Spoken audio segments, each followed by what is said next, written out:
Welcome back to Gaming Night. I'm your host, G.A.M.E.R here, and today, welcome to a brand new ranking. Yep, we're keeping the week going with all these ranking Thanksgiving week. I already explained, we're doing a bunch of rankings throughout all of Thanksgiving week because I like to celebrate what I'm thankful for, and that's my biggest passion, and that's video games. So, yeah, we're going to keep it going with today's ranking. These two rankings that we're going to be doing, these next two are going to be publishers slash companies, and then tomorrow we're going to do studios, individual studios slash developers. And yeah, this should be really fun. So the way I'm doing this one a little differently. Instead of my, well, I don't know. Okay, so this is going to be interesting. So today we're going to be doing my top 6 publishers slash companies of gaming right now as of 2023. We're gonna do this every single year because every single year is a little bit different. Some games end up being amazing, some games end up not being as great. So they announce new things that I get excited for. This year they've been doing some, so they're past, all that stuff. So every year this is gonna change. So this is my 2023 top 6 companies, like where they are on my list as of 2023, and this should be really interesting. We're gonna be doing my top 6, so you know, 6 to 1, least favorite to favorite. I decided to do 6 because the big 3, PlayStation, Xbox, and Nintendo, are gonna be in there. They just have to be. Like, if the big 3 aren't in your top 6, that's pretty wild. I mean, they have to be. And then so I thought I'd do 3 third-party publishers as well. That way I can kind of try and keep it a little even there. And then tomorrow we're going to be doing studios. I'll explain that, but it's not going to be like top 10. It's going to just be my 10 favorite, because I don't want to rank them because, yeah, it's really hard to rank them. So, yeah, we're going to go ahead and do our top 6 publishers slash companies, and we're going to go ahead and start it off with, and may I just say, just because this is in number 6 does not mean they are weak by any means. Well, the one I have in 6 is sometimes weak, but this just means, I mean, to be in my top 6 is already great. There's a lot of publishers out there, and so to be in my top 6 is awesome.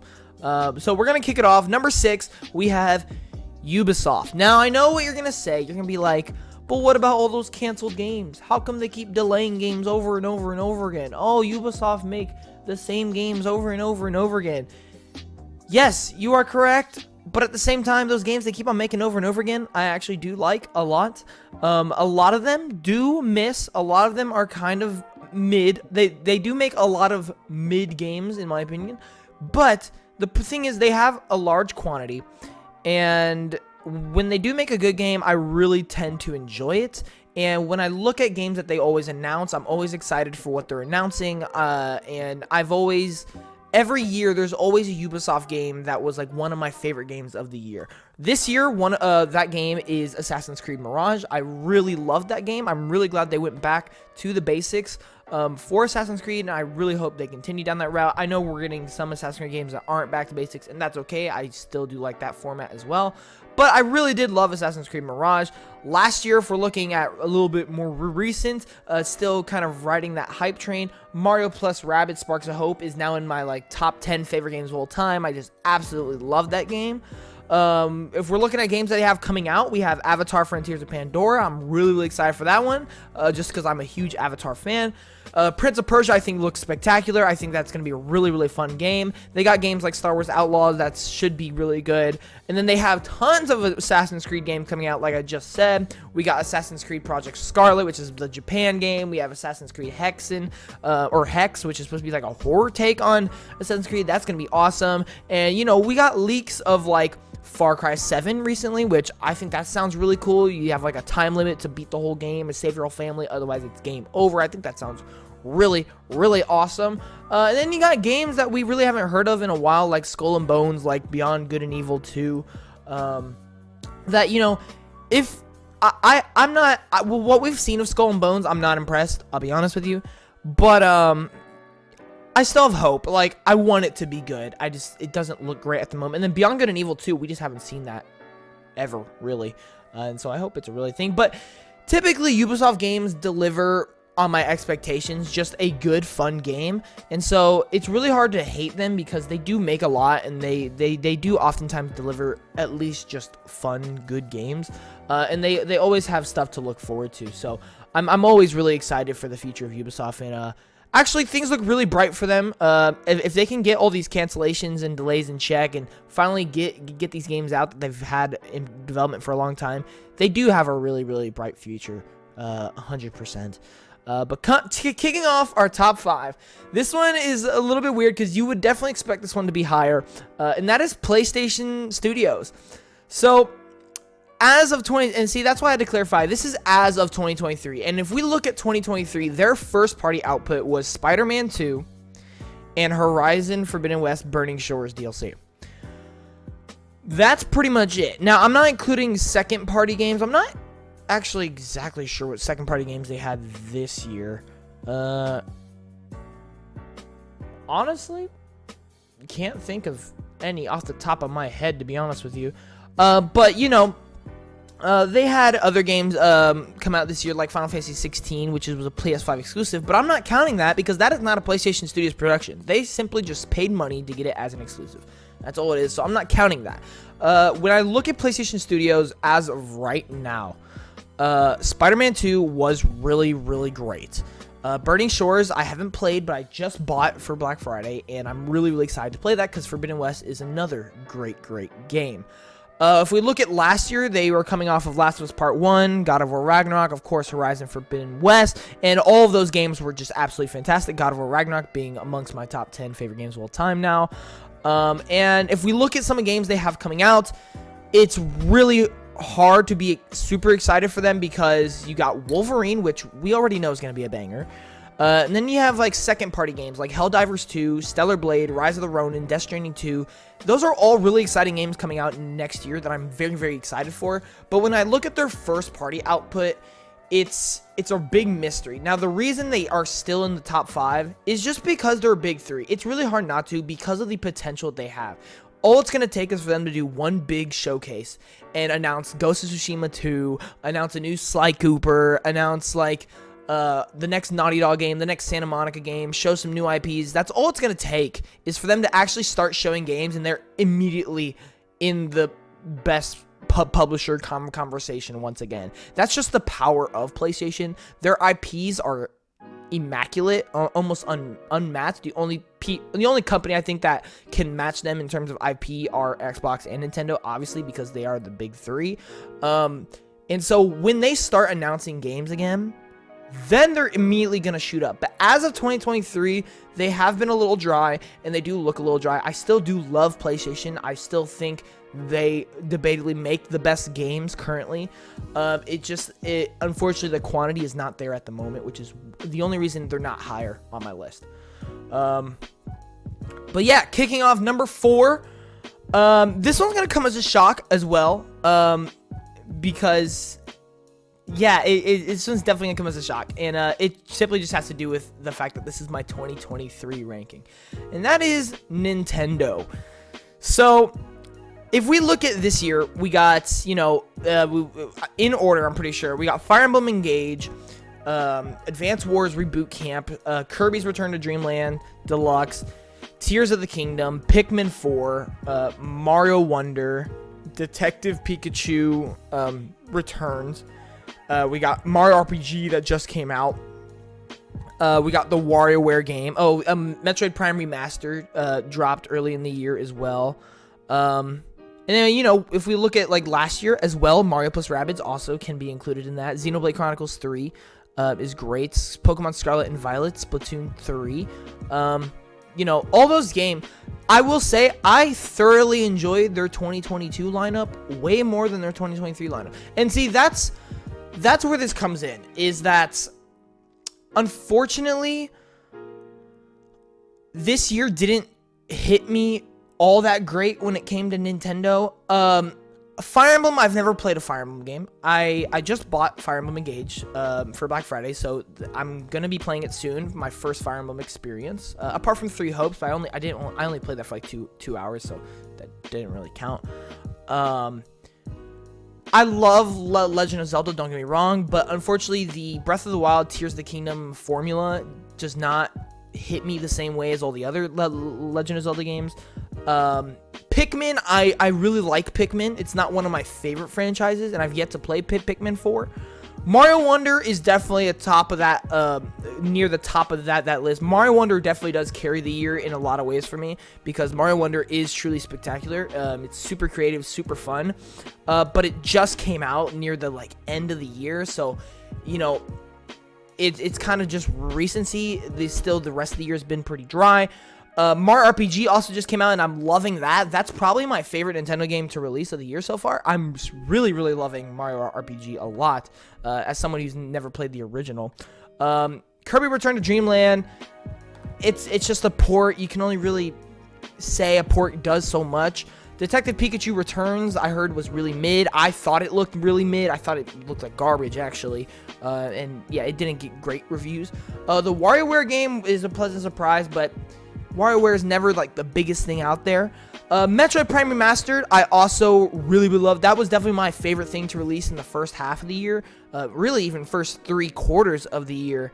And that's really what it comes down to. Is while there was games that came out this year, if you're a diehard Nintendo fan, I mean, I would consider myself a diehard Nintendo fan as well. I play most of their games. I play almost all their games. I haven't played some of their games this year yet, like Pikmin and Fire Emblem Engage. But I typically play all their games. Last year, I played every game of them. And that's the thing. Last year, I loved almost every game I played of them. If I look at last year, like Mario + Rabbids, Xenoblade 3, Pokemon Scarlet and Violet, Splatoon 3, I loved every single one of those games. Whereas this year, while Tears of the Kingdom is a phenomenal game, I didn't love it.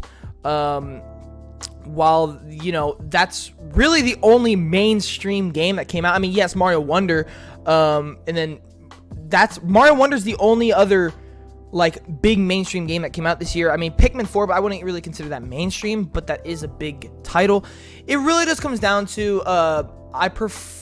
This is one of the weaker years of Nintendo, in my personal opinion, just because of the franchises I love and the preferences I have with Nintendo. And so, you know, maybe once I play Fire Emblem and once I play Pikmin 4, I'll feel differently. But as of right now, their year hasn't been the greatest to me. Now, I will say the reason they are 4 instead of PlayStation or Ubisoft being higher is because of last year. I have been riding their momentum for the majority of this year. I thought last year was stellar, and you know, I still want to play all the DLC for Mario + Rabbids because it's that good. Xenoblade is still just awesome, and you know, when I look at their future, their future next year, I'm really excited for. I'm really excited for next year, which is why this is the main reason they're in number 4, is because next year, number 1, there is quite a few games coming out that I'm pretty excited for, like Thousand Year Door Remake. I've never played that, and I'm a huge Paper Mario fan, so, you know, kind of excited for that. Princess Peach Showtime, I'm actually really excited for that game. I know it's kind of funny, but I really am. Mario vs. Donkey Kong Remake, I think looks really fun, and I'm pretty sure there's some other games coming along the way. But the big thing here is we're probably going to get the next Nintendo console next year, whether it's the next Switch, a brand new thing, we don't really know.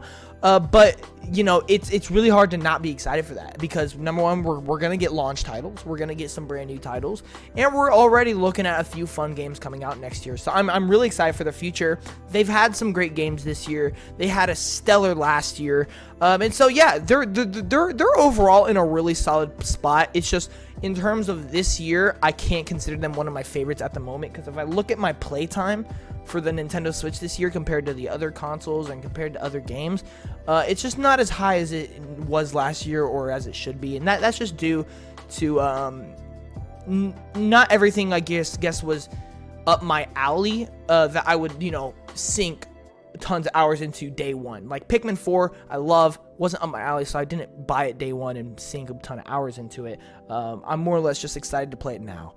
But anyway, that's gonna do it for Nintendo. Kicking off our top 3 So what this means is that 2 third-party publishers are in my top 3, and then of course Xbox is also in my top 3.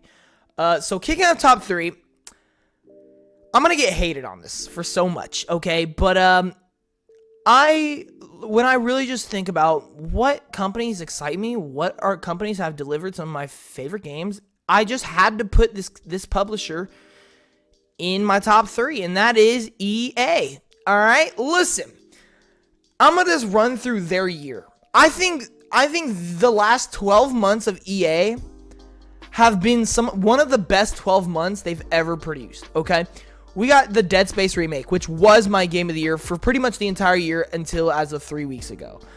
Star Wars Jedi Survivor, one of the best Star Wars games out there. It was a phenomenal game that released this year.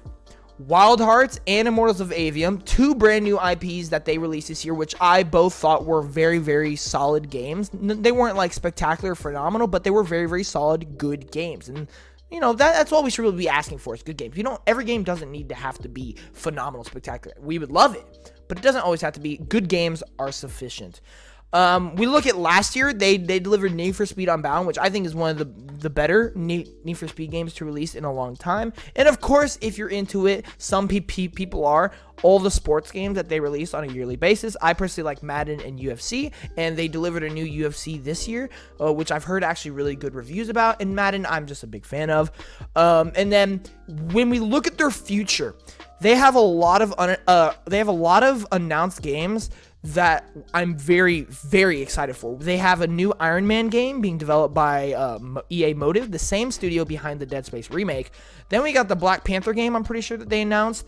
And then we got the big ones, which everybody's looking forward to. BioWare's next Dragon Age game, Dragon Age Dreadwolf. Very, very excited for that. And then we got Mass Effect. Mass Effect just got a little teaser, and oh, I'm so excited. I actually have never... I'll be honest, this is a confession, and this is another ranking that I'm going to do eventually. Maybe not this week, but eventually, is that there are some games that I just need to play that I've never played, and Mass Effects are part of those. I've never actually played the Mass Effect games, and I really, really want to. And then we got a Skate game supposedly coming out sometime soon. So when I look at their year, they had a really, really great year. They released, in my opinion, 4 great games. And when I look at last year, they delivered a great Need for Speed. They constantly deliver decent sports games. This year, they released a great sports game, being UFC 5. And when I look at their future, they have a lot of games that I'm very much looking forward to. EA just excites me a lot. When I think of this year, I think of some of my favorite games that released this year. When I think of last year, I think, yeah, they had a lot of momentum going into this year because of Need for Speed and because of the other things that they did. And then when I look at the future, I'm just really excited for a lot of games that they have upcoming. To me, that is a top 3 publisher for me. A game that can do all 3 of those things. A publisher that sits well with me due to their last year, and a publisher that has wowed me this year, and a publisher that excites me for the next year. That is what a top 3 publisher looks like to me, and I think EA has been doing a really, really great job of it. With their EA originals, I mean, we can even look at It Takes Two. They delivered a Game of the Year game in 2021. They've been doing something really special with EA Originals, taking these smaller studios, having their little creative games, smaller projects, if you will, and giving them that EA budget and really delivering on just a absolutely fantastic experience. EA has been killing it, and I think more people need to realize that and stop giving them so much crap for just the sports games that they release every year. I get it, the sports game can be a little taxing at times, but if you can ignore that, they deliver above expectations, in my opinion. But that's just me. Kicking off our top 2, my runner-up, and I really would love to put this publisher at number 1, this company at number 1, but it just comes down to quantity. My number 1 has way more quantity, and number 2 is Capcom. Capcom is legit goated right now, okay? Capcom is legit goated. If it wasn't for my company and platform of choice, and if it wasn't for the amazing momentum, when I look at third-party publishers, I think this is the definitive best third-party publisher as of 2023, and that is Capcom. Resident Evil 4 Remake, Exoprimal, Street Fighter 6, all released this year, and were all received pretty well. Exoprimal was received a little mixed, but overall, I've played it. I think it's really fun. I think it's a really cool idea, and I've enjoyed it from what I've played so far, and I can't wait to play more. Resident Evil 4 is legit one of the best remakes we've gotten in all, like, ever. Street Fighter 6 is one of the best Street Fighters, in my opinion, and is the best fighting game that we got this year. They have absolutely been killing it.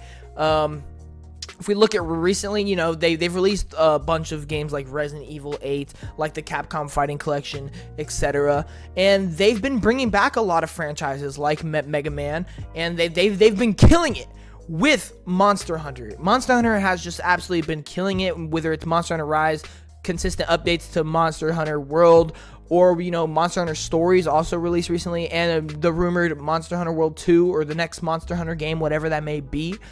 Devil May Cry is a franchise that released a game a few years back that we are due for another one somewhat soon, and is a great franchise. And then if you look at their future, two games that are among my most anticipated games come from Capcom, being Dragon's Dogma 2 and Pragmata.